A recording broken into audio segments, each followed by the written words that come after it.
The most dangerous object in your home isn't in the medicine cabinet. It's likely the very thing you're sitting on right now. It sounds strange, doesn't it? We look at a chair and seek comfort, a place of rest, a friend at the end of a long day. And it is. But over time, it can become a subtle thief, quietly robbing us of the very foundation of our freedom. I am Kai. For decades, I've journeyed through ancient texts and listened to the quiet wisdom of the human body. Today, I want to talk with you about our roots. Not the roots of a mighty oak, but something just as essential to our ability to stand tall in this world. Our legs. Take a moment and think about it. When was the last time you truly felt the power in your legs? I don't just mean the simple act of walking to get the mail. I mean that deep, unshakable feeling of stability, that quiet confidence that you can rise, move, and navigate your world without a second thought, without a hand reaching for a wall. Have you ever felt that small hesitation before you stand up? That subconscious calculation of whether you'll need to push off with your hands? It's a tiny moment, but it's so telling. It's the beginning of a conversation our body is trying to have with us. It's not a sign of failure. It's a quiet invitation to listen. In the traditions I've studied for a lifetime, the legs are often called our second heart. This isn't just poetry. Think about it. Our heart pumps blood outwards, but it's the strong, consistent action of our leg. Muscles that plays a massive role in pumping that life-giving fluid back up to our core. When our legs weaken, that vital flow can become sluggish. We feel it as low energy, as stiffness, as that nagging sense that our world is gradually shrinking. I remember speaking with a gentleman named Robert, a bright soul in his early 70s whose great joy was photography. He told me he'd stopped taking pictures in the local park. I asked him why. Kai, he said, it's not the walking, it's the kneeling. I'm not sure I can get back up again without a fuss. He was afraid of losing his dignity to get the perfect shot. His world had shrunk from the vastness of the park to the predictable safety of his home. Does any part of that story feel familiar to you? This loss of independence doesn't start with a fall. It starts with the fear of falling. It begins when our roots become shallow. So let us tend to our roots. This isn't about a grueling workout or a punishing gym routine. This is a gentle act of remembrance, a way of reintroducing your mind to the strength your body holds. And we can start with this very chair. I invite you to try something with me. See this chair not as a final destination, but as a training partner. Each day, a few times a day, stand before it. Now slowly, with full control, lower yourself into the seat. Don't just collapse. Feel the muscles in your thighs and glutes. Engage as they guide you down. Now from that seated position, the real work begins. Without rocking for momentum, without pushing off with your hands, I want you to rise. Push through your heels. Feel those powerful pillars of your body fire up to lift you into the world. Just do it 5 times. The first time you might wobble. You might struggle. That's wonderful.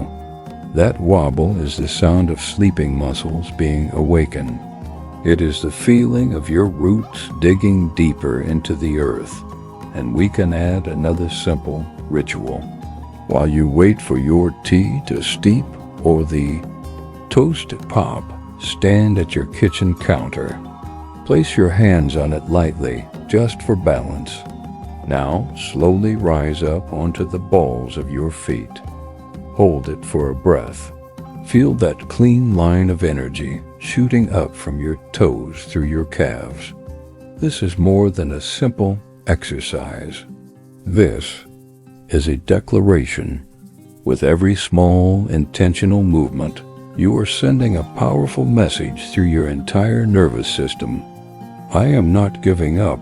I am grounded. I am strong and I am free. These practices are a form of respect for the vessel that has carried you through a lifetime of experiences. You are not just building muscle. You are building the confidence to say yes to life, yes to kneeling in the garden, yes to getting on the floor to play with a grandchild, yes to navigating the world on your own terms, standing tall on your own strong roots. Your freedom is not lost. It's simply waiting for you to decide to rise. Asterisk, asterisk, now, that feeling of rising, of pushing through your heels and reclaiming your strength. That is a powerful moment. It is a victory. But what happens in all the moments in between? This brings us to our second practice, one that addresses the silent ailment of our modern age, an ailment born not from hardship, but from comfort. I'm speaking of the profound act of simply standing up. You see, the ancient texts don't speak of treadmills or weight machines, but they speak endlessly about flow. The flow of energy, a breath of life, what some call kai, and the greatest obstacle to flow is stagnation. When a river stops moving, it becomes a swamp. When our bodies stop moving, our energy pools and grows heavy. Prolonged sitting is a form of hibernation. We were never meant to endure. Think about your day. An hour reading a captivating book. A couple of hours lost in a conversation with a dear friend. Perhaps you knit or paint or work on the computer. These are wonderful things. But have you ever noticed how, after a long period of being still, your body feels heavy? Your spirit feels willing, but the body itself feels like a weight.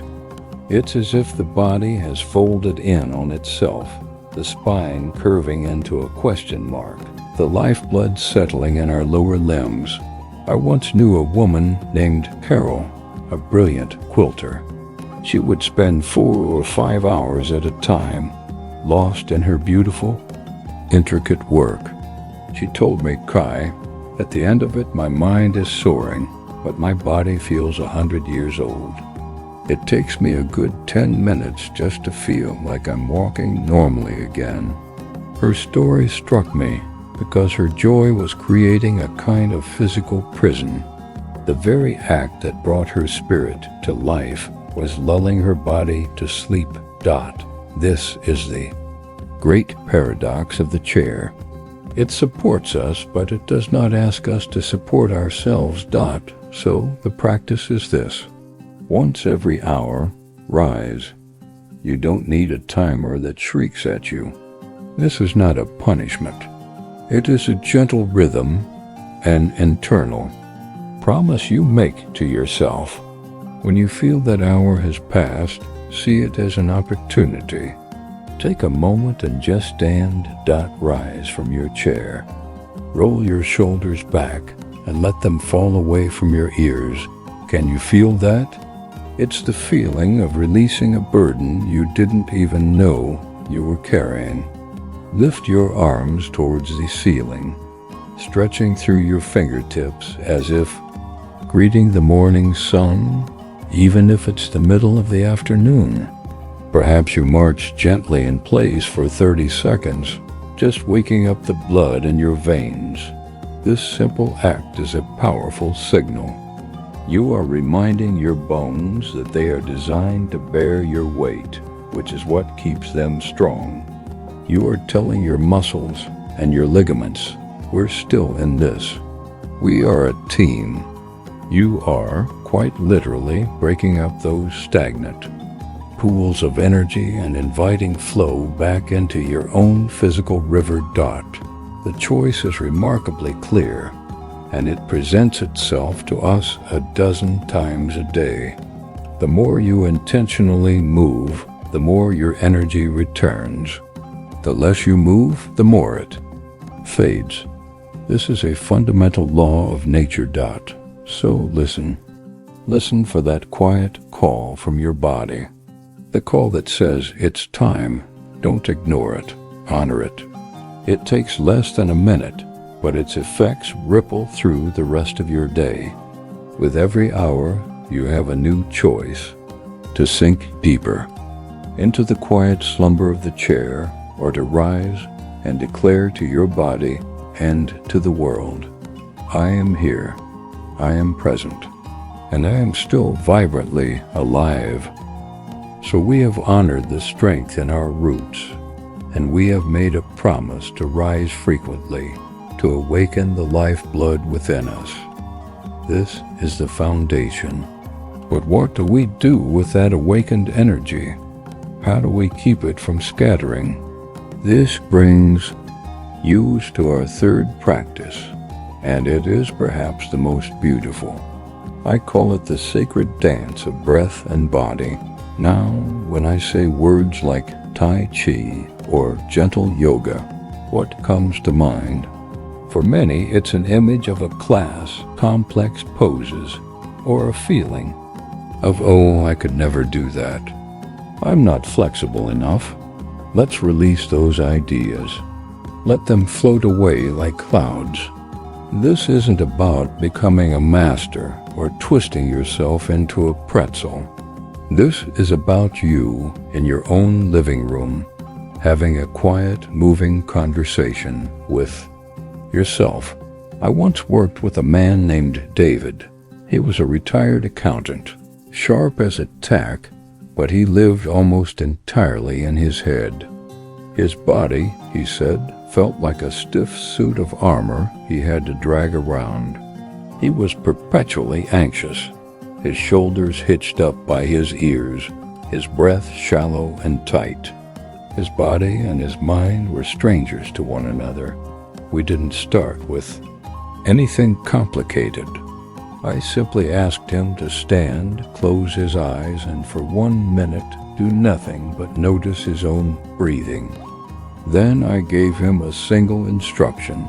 David, I said, as you breathe in, let your arms float up slowly to the side. As you breathe out, let them float back down. Match the speed of your movement to the speed of your breath. He was skeptical, but he did it. The first few times the movement was jerky, disconnected. But then something began to shift. As his mind focused on the simple task of synchronizing breath and motion, the tension in his shoulders began to dissolve. His breath deepened. After a few minutes, he opened his eyes, and there was a softness there I hadn't seen before. It's quiet, he said. For the first time all day, it's quiet in my head. That is the practice. It is a quiet conversation between your breath and your spirit, with your body as the sacred meeting ground. For just 10 minutes a day, move with this kind of intention. Stretch slowly. It doesn't matter what the stretch is. What matters is how you do it. Move so slowly that you can feel the individual muscles lengthening. Let your breath lead the way. The body will follow. When we live in a state of anxiety or stiffness, we are often holding our breath, bracing for a future that hasn't happened. This practice does the opposite. It anchors you firmly and gently in the present moment. The slow, deep breathing calms the nervous system, and the deliberate movement reassures your body that it is safe. In this state, your stiffness begins to soften, your worries ease, and your soul feels grounded. When your breath leads your body, you are no longer just aging. You are evolving. You are consciously participating in your own well-being. This isn't an exercise you do to your body. It is a dance you do with your body. And in that sacred dance, you will find a grace, a stillness, and a profound sense of peace that will stay with you long after the 10 minutes are over. Asterisk, asterisk, we have found strength in our roots. We have woken our bodies with purposeful movement, and we have learned to flow in the sacred dance of breath. That same grace, that same quiet attention we cultivated in movement can now be brought to one of the most essential and most overlooked rituals of our day. This brings us to our fourth practice: to nourish your temple with intention. Think about how we eat in our modern world. Often our bodies are at the table, but our minds are 1,000 miles away. We are scrolling through our phones, watching the turmoil of the evening news, or replaying worries in our minds. We eat, but we do not taste. We swallow, but we do not receive. Food becomes mere fuel, a task to be completed. The ancient traditions teach us to see the body as a sacred temple, and the food we consume is the offering we bring to that temple. What kind of offering is it if we bring it with a distracted mind and a troubled heart? I think of a woman I spoke with, Sarah. She spent so much time and money buying all the right foods, organic, fresh, all the things the experts recommend. Yet she suffered constantly from indigestion and felt she got no energy from her meals. We spoke, and I discovered that she ate every meal with the television on, absorbing the stress of the world, or while making lists in her head, worrying about the next day.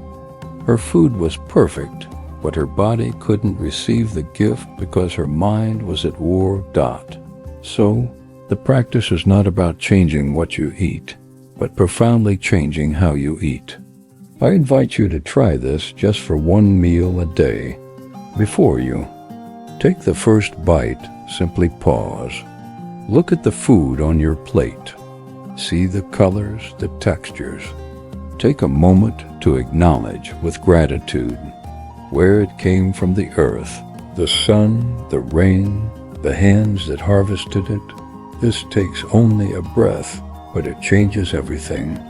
It turns consumption into connection. Then, as you take your first bite, turn off the screen. Put down the phone. For these few minutes, your only job is to be present with your nourishment. Chew slowly. Can you truly taste the sweetness of a carrot? The earthiness of a potato? When we rush, these subtleties are lost. When we slow down, a simple meal can become a feast for the senses. There is a simple truth here. Your stomach cannot be at peace when your mind is at war. When we are stressed or distracted, our body is in a state of fight or flight. It cannot focus on digestion. It cannot properly absorb the nutrients we offer it. When we are calm and present, our body enters a state of rest and digest. It can open itself fully to the nourishment we provide. Sarah found that when she turned off the TV and simply sat with her food in silence, her lifelong digestive troubles began to disappear, even without changing a single item on her plate. You would not rush through a sacred ceremony, scattering the offerings without care. Give your meals that same reverence. This is not about adding another rule to your life. It is about subtracting the distractions. It is an act of profound self-respect. When you nourish your body with this kind of intention, you will find you are also nourishing your soul. Asterisk, asterisk, we have tended to our physical temple. We have strengthened its foundation. We have honored it with movement, and we have nourished it with intention. We have worked with the body. Now we must turn to the One who directs the body. We turn to the mind. In our world, the mind is rarely at rest. It is a tireless worker, constantly planning, remembering, worrying, and judging. It flits from the past to the future, rarely settling in the present moment. This constant chatter can be exhausting. It can feel like we are caught in a storm of our own thoughts. Have you ever wished just for a moment for a little bit of quiet inside? This brings us to our fifth pillar, a practice that many find intimidating, but which is as simple and natural as breathing, discovering the vast universe in stillness. When I say meditation, please do not imagine you must force your mind to be empty. That is an impossible task. A mind is meant to think just as a heart is meant to beat. The practice is not to stop the thoughts, but to change your relationship with them. Imagine you are sitting at the bottom of a clear blue sky. Your thoughts, your worries, your plans, they are merely clouds passing through that sky. They are not the sky itself. You are the sky. You are the vast, silent awareness in which the clouds of thought appear and disappear. I remember a man, Michael, who felt he was drowning in anxiety. His mind, he said, was a relentless critic, a noisy roommate who never slept. The idea of sitting in silence with that voice terrified him, but we started small. I asked him not to fight his thoughts, but simply to watch them. The practice is this, and I invite you to try it for just 3 minutes a day. First, find a comfortable seat. You don't need a special cushion. The chair you are in is perfect. Sit with your back supported and your feet on the floor. Let your hands rest easily in your lap. Second, gently close your eyes and bring your attention to your breath. Just notice the sensation of the air entering your body and the sensation of it leaving. Your breath is your anchor to the present moment. Now, the most important part. When a thought arrives, and it will, do not be discouraged. Do not judge yourself for not having an empty mind. Simply notice the thought, as if you were noticing a cloud in the sky. You can even label it gently, worrying, or planning. Then, with great kindness, gently guide your attention back to your anchor, back to the feeling of your breath. That is the entire practice. The mind will wander, and you will gently guide it back. It will wander again, and you will guide it back again. The work of meditation is in that gentle, compassionate return. At first, Michael found his mind wandered 100 times in 3 minutes, but he persisted. Slowly he began to realize something profound. He was not the anxious thoughts. He was the one watching the anxious thoughts. By creating that small space, he found a sense of peace he never thought possible. The noisy roommate hadn't moved out, but he no longer had to listen to everything he said. This practice is how we let the shaken snow globe of our mind settle. As the frantic thoughts calm down, the water becomes clear. In that clarity we find resilience, wisdom, and a deep, unshakable peace. In the heart of all the noise, you can find a perfect silence. It is always there, waiting for you. From that place of inner stillness, from the quiet center we have found within ourselves, we can now open the door and greet the world with a new sense of peace. Our journey has taken us deep inside. Now it calls us to connect with the great life force outside. This brings us to our sixth pillar, a practice so simple it is almost forgotten in our modern indoor lives. It is the practice of feeling the sun, for it still shines for you. We have become creatures of artificial light.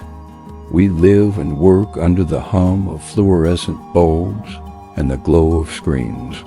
We have in many ways forgotten our connection to the great star that gives life to our world. We have been taught to fear it, to hide from it. But the ancient wisdom knows that the sun, approached with respect, is not a poison. It is powerful medicine. I think of a woman, Linda, who came to me feeling perpetually out of sync. She was tired when she woke up, sluggish in the afternoon, and her spirits were always low like a cloudy sky. She was doing everything else right, but she felt disconnected. I asked her one question: when was the last time you truly felt the morning sun on your face? She couldn't remember . So I proposed a simple ritual. Not a chore, but a gift to herself. And this is the practice I offer to you now. Every morning, as early as you can, before you get lost in the duties of the day, give yourself just 10 minutes. Open your door, step out onto a porch, a balcony, or even just stand before an open window, and leave your phone inside. Your only task is to feel. Feel the warmth of the sun as it touches your skin.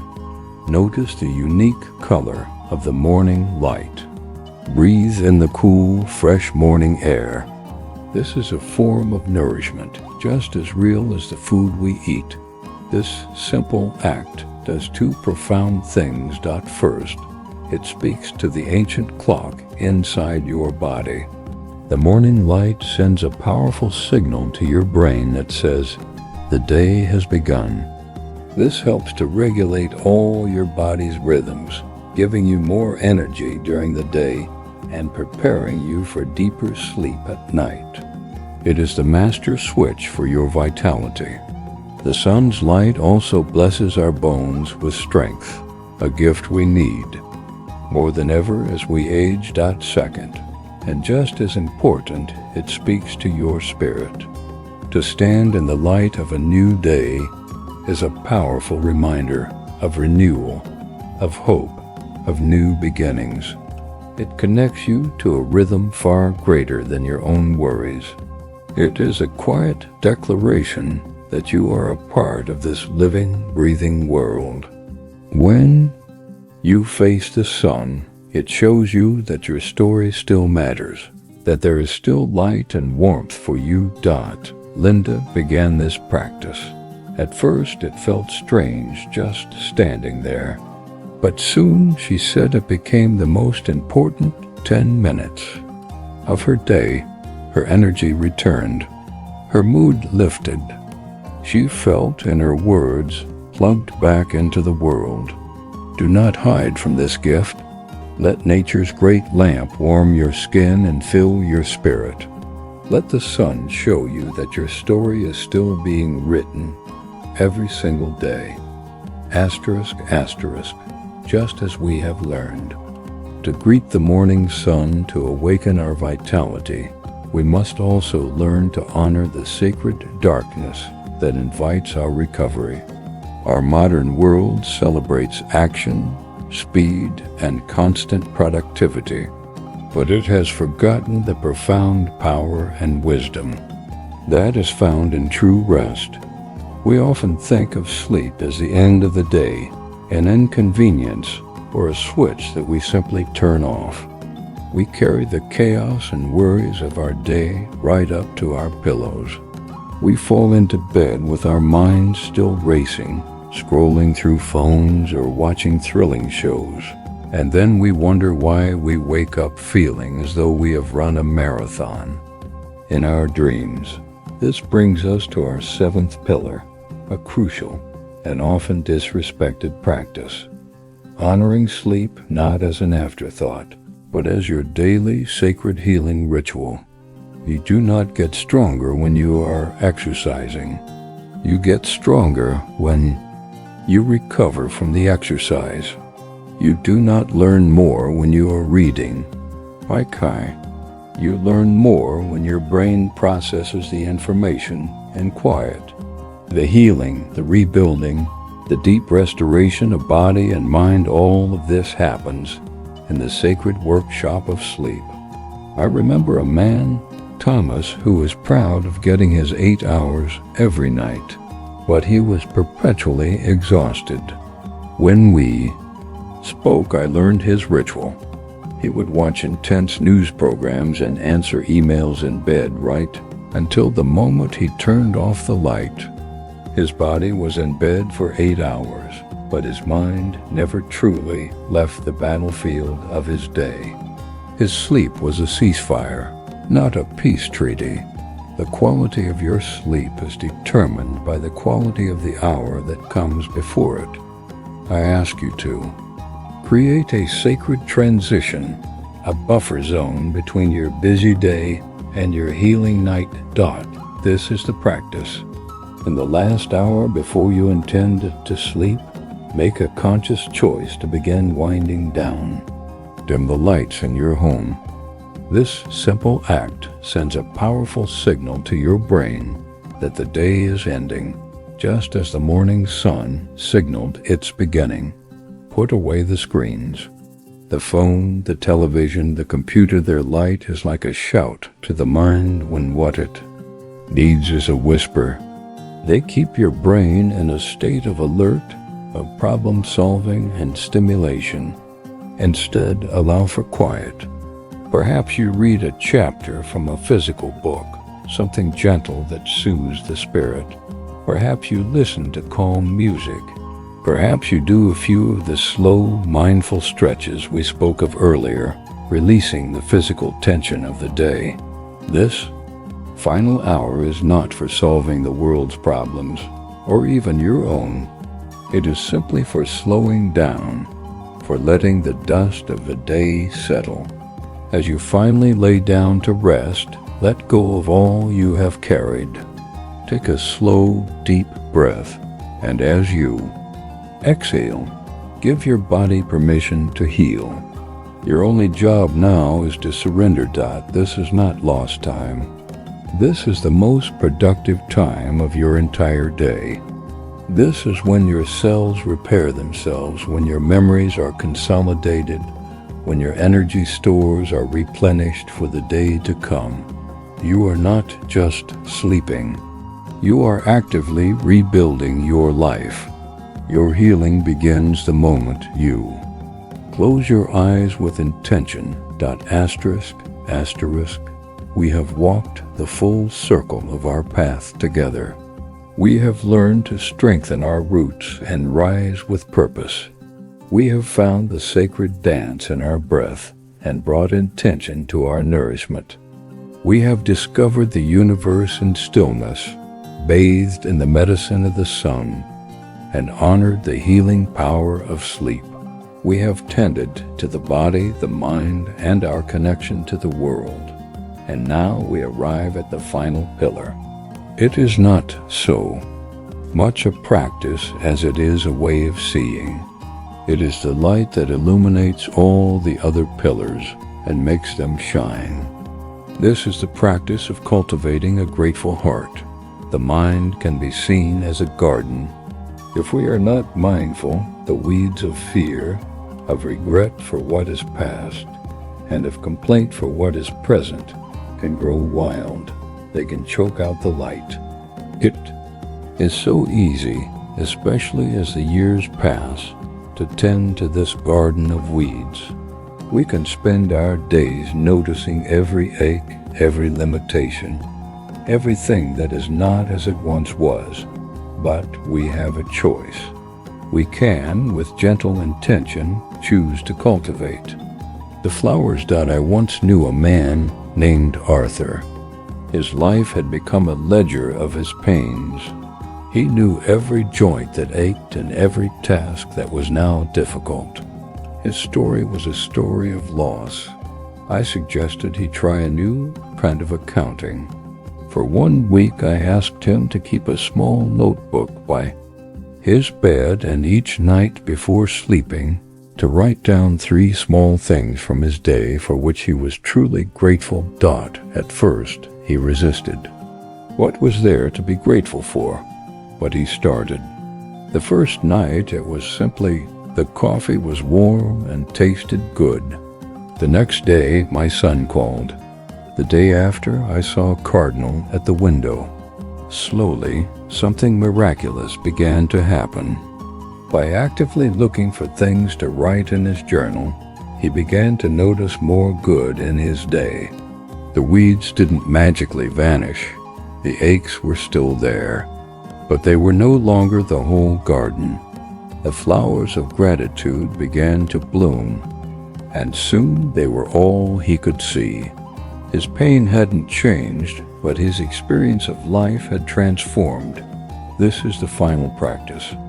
Each day, either upon waking to set the tone for your day, or before sleeping to close it with grace, find 3 specific things for which you are grateful. Be specific. Not just my family, but the sound of my daughter's laugh on the phone. Not just a nice day, but the feeling of the cool breeze on my face when I walked to the mailbox. As you write them or speak them, do not just think the words. Take a moment to truly feel the warmth of that gratitude in your chest. Let it settle in your heart. This practice is the master key. Suddenly, strengthening your legs is not a chore, but a gift for which you are grateful. A moment of quiet meditation is a blessing. A simple, nourishing meal is a reason for thanks. Gratitude weaves all the other practices into a beautiful tapestry of a life lived with intention and joy. It does not deny our hardship, but it does not allow hardship to become the entire story. It is the conscious choice to focus on what we have, not what we have lost. These 8 pillars are not about fighting aging. They are about embracing a new way to live right now. They are about remembering the power you have always had. A year from now, you will look back not at a year of decline, but at a year of deepening, of wisdom, and of quiet strength. The journey does not end here. It begins again every single day. Rise, breathe, shine, and be thankful. Let the world see what 60, 70, or 80 truly looks like. Not an age of fading light, but an age of profound and luminous life. Be well.